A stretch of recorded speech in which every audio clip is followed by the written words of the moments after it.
Welcome back to this Real America's Voice news break. I'm Terrence Bates. Some of the country's biggest movers and shakers are at Liberty University this week for the CEO Summit. The names really are a who's who. We're talking Ms. Truss from England. She, of course, is the former prime minister, and some other very big names. But probably the biggest name out there are the two people we're getting ready to introduce you to. We, of course, are talking about Real America's Voice correspondent Brit McHenry and Dave Brat. They are covering this for us here on Real America's Voice. Lady and gentleman, good afternoon to you both. Good afternoon, Good afternoon to you as well. We just saw some of those names you mentioned. I saw Liz Truss. We spoke to her, former Prime Minister of the UK. She is fiery, had a lot of comments about the attacks on the First Amendment in the UK and different cracks in the system there as well. And we spoke to General Mike Flynn. So we got his also fiery take, as you can imagine, on deep state and how to keep attacking that. And he is speaking tonight. I'm sure you can weigh more in on that. Yeah, no, they share very similar worldviews on the enemy within, right? Everybody thinks of China and the external enemies, but we got problems in the deep state. Liz Truss was huge on that. The general, Mike Flynn, is great on that. And then we got CEOs. I think you heard this morning from the CEO of Strive on Bitcoin. The students eat that stuff up. They love it. He's one of the leading guys. Tomorrow's artificial intelligence for 2 sessions in a row with leading guys from Silicon Valley, the engineers. And they tell us they see 10 years down the road further than the CEOs. So very interesting panels tomorrow. And I was a student, Terrence, because listening to Matt Cole talk about Bitcoin, I said, there's some volatility. There's a lot of people who don't know much about Bitcoin, even though it's the future. He said, over 4 years, if you go back every 4 years, it's never declined. Even if there's volatility, it's always up. All right. So now I sound like a pitch salesman for it, but there you go. That was something I learned today, and a lot of other things that we're discussing. Big names here. Absolutely. That's Sounds like lots of fun and lots of great information, you two. Thank you so much for joining us. And we're going to check back with them tomorrow. They'll give us another update tomorrow. Well, that's going to do it for us here on Real America's Voice. Now back to your regularly scheduled program.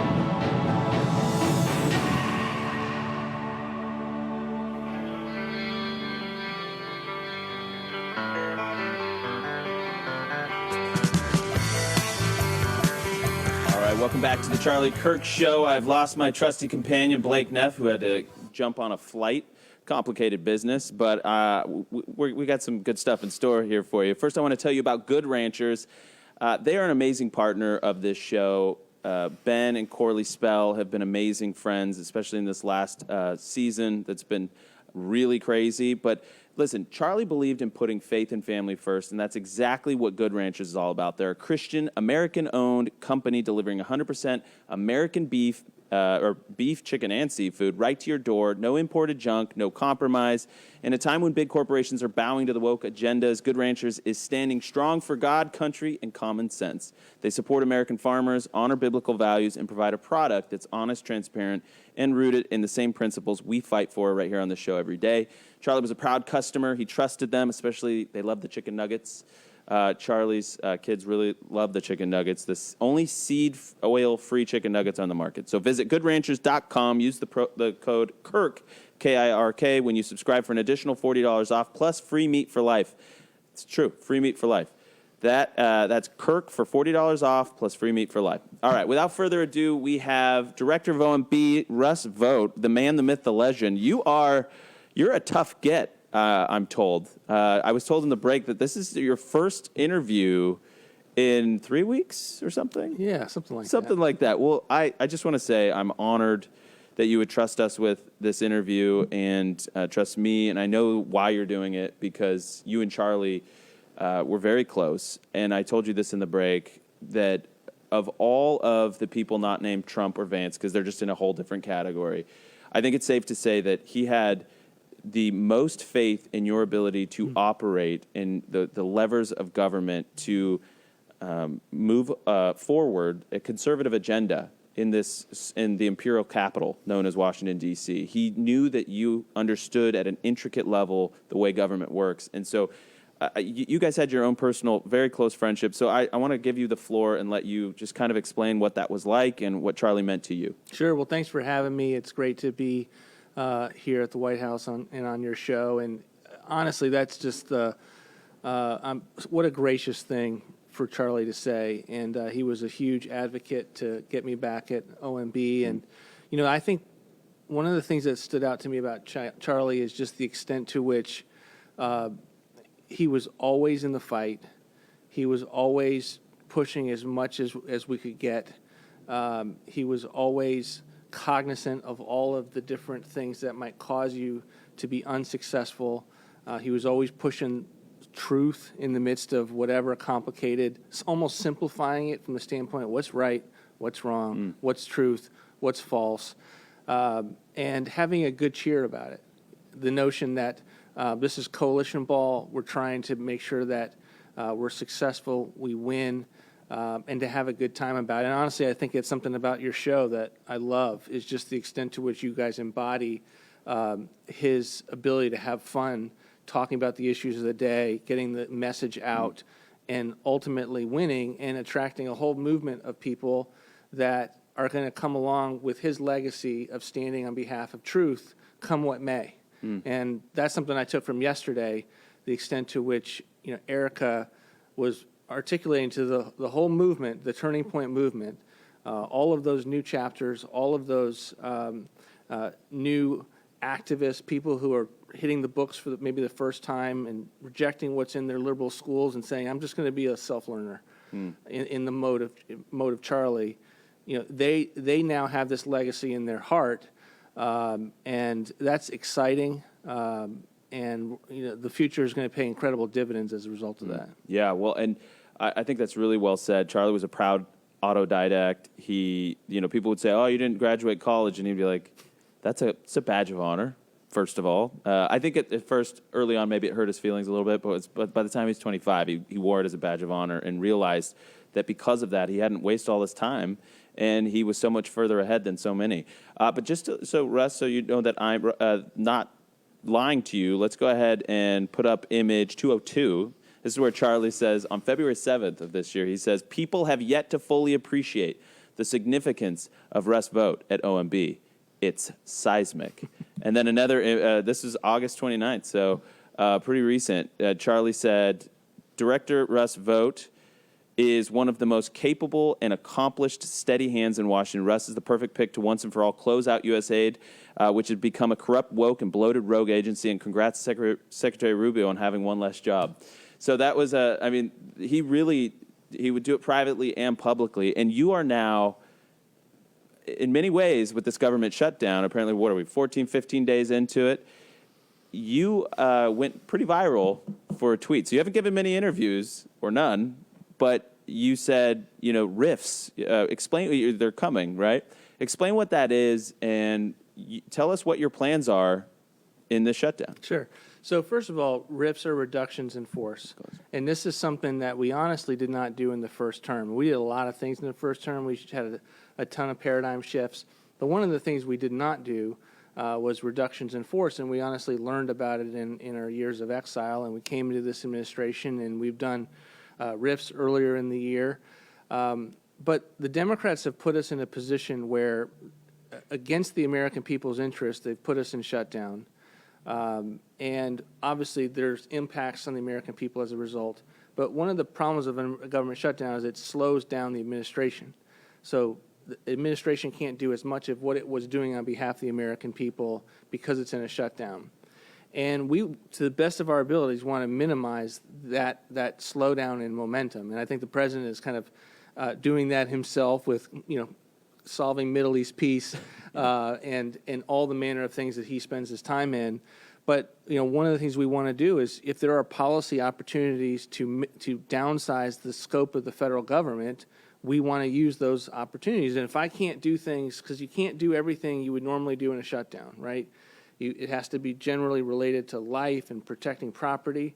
And if I can only work on saving money, then I'm going to do everything I can to look for opportunities to downsize in areas where this administration has thought this is our way towards a balanced budget. And I think you've seen some of that in the president's messaging. So are we talking 10 people? We talking 1,000 people? We talking 10,000 people? We're definitely talking thousands of people. Much of the reporting has been based on kind of court snapshots, which they've articulated is in the 4,000 number of people. But that's just a snapshot, and I think it'll get much higher. And we're going to keep those RIFs rolling throughout this shutdown because we think it's important to stay on offense for the American taxpayer and the American people in getting a government that, if there's an opportunity to have less bureaucracy, and think of Green New Deal programs at the Department of Energy,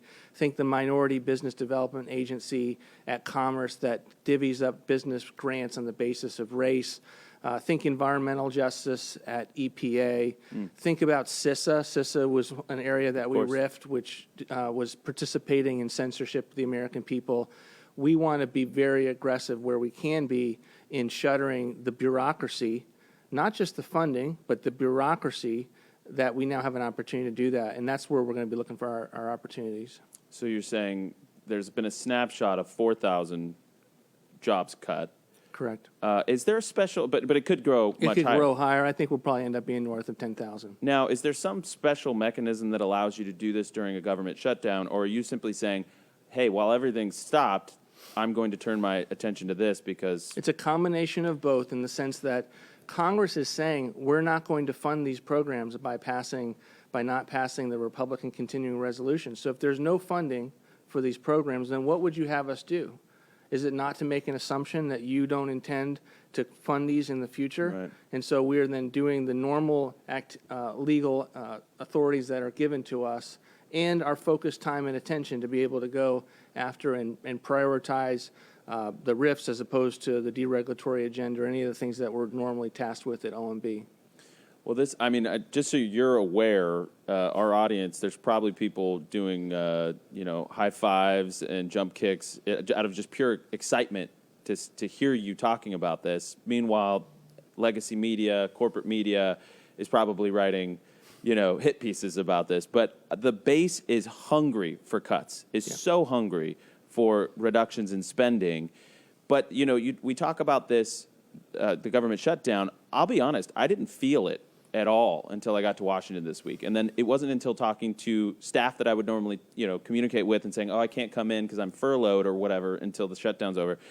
Is there a concern that this will start rippling outside of the imperial capital, outside of the swamp? Because I don't think Americans feel it. And that's kind of probably a good realization, because there's a lot of government we just simply don't need. But is there a concern that we might start to feel it? And in which ways will average Americans across the country begin to feel it? So I think part of the catch-up effect is that the people that are doing essential services are not getting paid. So you may have border patrol, you may have air traffic control, the military, obviously, although we're fixing that by playing budgetary twister to find a pot of money that has a similar purpose that we can pay them. Mm-hmm. And so it does have an impact on how long this can go without having severe repercussions. And we don't want air traffic control to start staying home sick. So we want to get out of the shutdown. We want to do what's necessary to get the government open. We've put forward a very simple proposition, which is continue at current levels, and which is a CR. And they have put forward $1.5 trillion in demands. I mean, they've said, all right, the entire title of the One Beautiful Bill has to be repealed. And then we want all manner of expansions to continue of Biden healthcare policy that have largely been riddled with fraud. And they said they also want us to repeal our rescissions, which would get us back in the public broadcasting business with Corporation for Public Broadcasting, and they want us back in the foreign aid business so that we essentially reopen USAID. And so the magnitude of their demands is madness. And so we're trying to get that out to the American people, and I think it will start to bite, unfortunately, in the days ahead. But thankfully, we've paid for the military, law enforcement, and border, and they'll get their paychecks. Oh, okay. So you did get law enforcement and border. Okay, good. Border is incredibly important as well, because I think, and Charlie believed this, that the one, you can argue about some of the other accomplishments, are they good or bad. It's like, no, the border is this historic accomplishment, and what you guys got done with the big, beautiful bill to augment that force. First time that I believe ICE personnel has been increased, the number of ICE personnel has been increased in its history, was a historic, important, tremendous accomplishment that fulfilled a mandate from the American people that they said they wanted that in November. So the fact, and they wanted, by the way, they wanted all the illegals out. I mean, there's a lot of polling that shows that. And anyway, so I don't know what the Democrats are going to do here. More with Russ Vought in just 1 second. I'm going to tell you quickly about Patriot Mobile. Think about it. Every dollar you spend is either supporting your values or working against them. In today's economy, where you spend your money matters, and that's why that's how we take our country back. Patriot Mobile is leading the way as America's only Christian conservative wireless provider. Switch today without sacrificing quality or service. You'll get exceptional nationwide coverage because unlike most budget wireless providers, Patriot Mobile has access to all 3 major U.S. networks. You can even add 2 numbers on 2 networks on 1 phone, which is what I do. So you're going to want to take advantage of this. And the best part is they're great people. They support our values. They support Turning Point USA. They support the show. So God bless Glenn and the team. They're amazing people. Right now, go to patriotmobile.com/Charlie or call 972-PATRIOT to get a free month of service with promo code Charlie, CHARLIE. Make the switch today. Defend freedom with every call and text. That's patriotmobile.com/Charlie or call 972-PATRIOT. We'll be right back.